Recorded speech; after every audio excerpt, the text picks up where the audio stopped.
Hi, this is Dan, and thank you for watching Thrust Theory Lab. I am Alex. Today we will be exploring weird shapes of airplanes. Let's see what's the first on the list.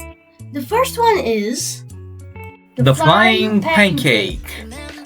Designed in 1940s, engineered by Charles H. Zimmerman to test ultra-low speed flight and short takeoff capabilities. Was it a success? Yes, it was.